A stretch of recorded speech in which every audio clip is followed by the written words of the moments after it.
છો બધા? આજે આપણે આલુ શિમલા મિર્ચની એક સબ્જી બનાવવાના છીએ. બહુ જ યુનિક મસાલા સાથે બનાવશું. જ્યારે તમને કાંઈ શાક અવેલેબલ ન હોય ને ફટાફટ કાંઈ અને પ્લસ ટેસ્ટી બનાવવું હોય તો તમારા માટે પરફેક્ટ છે. શિમલા મિર્ચ છે જેને સરસ ધોઈ લીધા છે. હવે જ્યારે શાક બનાવવાનું હોય ને ત્યારે તમારે બટેટા લઈ અને એને છોલવાના છે. તો પહેલાં આપણે બટેટાને પીલ કરી અને બહુ નાના પણ નહીં અને બહુ મોટા પણ નહીં એવા કટકા કરી લેશું. અત્યારે 2 વ્યક્તિ માટે હું શાક બનાવું છું. તમે તમારી ક્વોન્ટિટી પ્રમાણે તમારે વધુ ઓછું બનાવવું હોય પ્રમાણે બનાવી શકો. તો એક વ્યક્તિનું એક બટેટું પ્લસ થોડુંક કેપ્સિકમ આવશે એ પ્રમાણે આપણે માપ લીધું છે. તમે તમારે અકોર્ડિંગ તમને જેટલું માપ તમારે બનાવવું હોય પણ વિડીયો એન્ડ સુધી જોજો, કારણ કે બહુ જ યુનિક મસાલો પણ છે તો તમને બહુ જ મજા આવશે. જો આવી રીતે કટ કરી લીધું છે.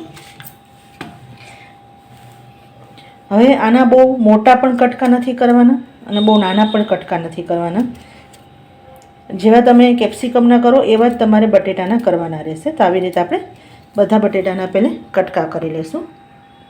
હવે કાંઈ પેન લીધું છે, પેનમાં થોડુંક તેલ લીધું છે. તેલ ગરમ થાય એટલે પહેલાં એમાં જીરું નાખશું.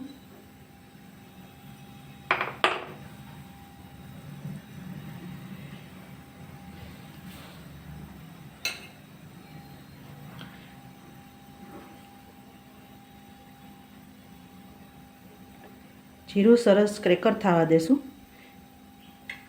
એટલે પછી એની અંદર આ બટેટા નાખી દેવાના છે. અને બિલકુલ અત્યારે બીજું કાંઈ નથી કરવાનું. આ તમે જ્યારે તમને મન થાય 20 મિનિટે બનાવી શકો. 7 થી 10 મિનિટમાં બની જાય એવું સબ્જી છે.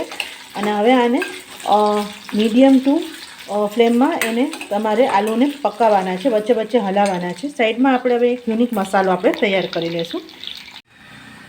મસાલો બનાવવા માટે આપણે એક નાનું મિક્સરનું જાર લીધું છે. હવે એની અંદર થોડાક આપણે પીનટ લેશું. એટલે આપણે જે મગફળી હોય ને એ છે, કાચી મગફળી. એની અંદર તમારે થોડાક ગાંઠિયા લેવાના છે. તમે કોઈ પણ ગાંઠિયા લઈ શકો. ઘરેથી મોડા જે આવતા હોય ને એ ગાંઠિયા લેવાના છે. મારા પાસે પાપડી ગાંઠિયા હતા. ભાવનરી ગાંઠિયા લઈ શકો, સેવ લઈ શકો. કાં પછી તમારે થોડોક કાંઈ પણ ન હોય તો ચણાનો એક મોટો ચમચો જેવો લોટને શેકી નાખવાનો. આ મસાલો તમે આવી રીતે તૈયાર કરશો ને સબ્જી બહુ જ યુનિક થવાની છે. પ્લસ એની અંદર જે બધી વસ્તુ નાખી છે એકદમ હેલ્ધી. હવે 1 ચમચી આપણે તલ નાખશું.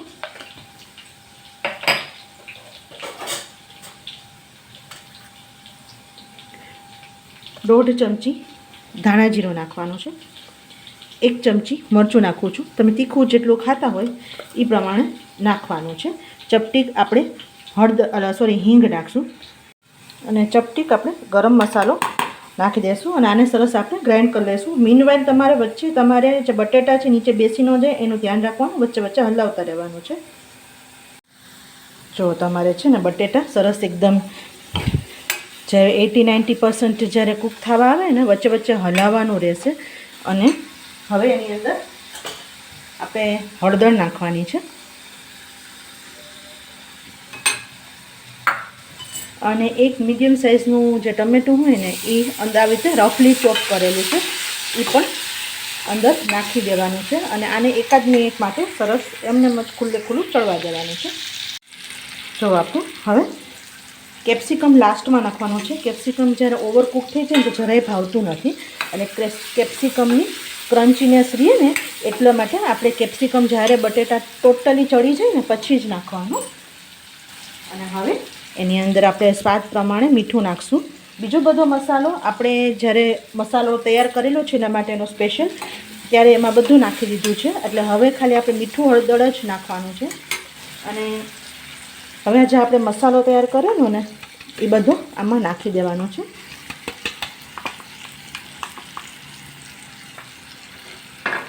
અને એને સરસ હલાવી લેવાનું છે. આ એકદમ ડ્રાય સબ્જી થશે. તમે ટિફિનમાં આપી શકો કિડ્સને, જો ટિફિન જતું હોય એને, કાં પછી હસબન્ડને ટિફિનમાં પણ આપી શકો. અને હવે એક વસ્તુ કરવાની છે. આપણે ડ્રાય સબ્જી છે પણ આપણે મસાલો સરસ કોટ થાય એટલા માટે આવી રીતે હાથમાં થોડુંક પાણી લેવાનું છે અને સ્પ્રિંકલ કરવાનું છે. ધ્યાન રાખજો, પાણી સીધું નાખશો તો એનો રસો થઈ જશે. આવી રીતે સ્પ્રિંકલ કરશો તો મસાલો સરસ થોડોક ભીનો પડે અને સરસ એકદમ કોરે પણ રહે જો. અને હવે આને 1 જ મિનિટ માટે એમને એમ જ ઢાંકીને થોડુંક ચડવા દેશું, જેથી બધું સરસ જ્યારે કેપ્સિકમ બધા મસાલા બધું મસ્ત સરસ થાય છે. જો આપણે ઢાંકીને થોડીક વાર માટે આપણે સરસ કૂક કરેલું, અને હવે આપણે જોઈ લઈ.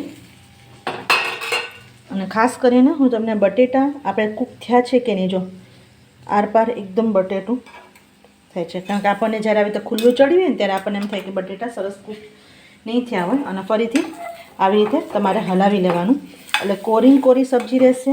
બટેટા પણ સરસ કૂકડ થઈ ગયા હશે, કેપ્સિકમ પણ એકદમ ક્રન્ચી હોય, તો ખાવાની મજા આવે. હવે આપણે એને સર્વ કરી લઈએ.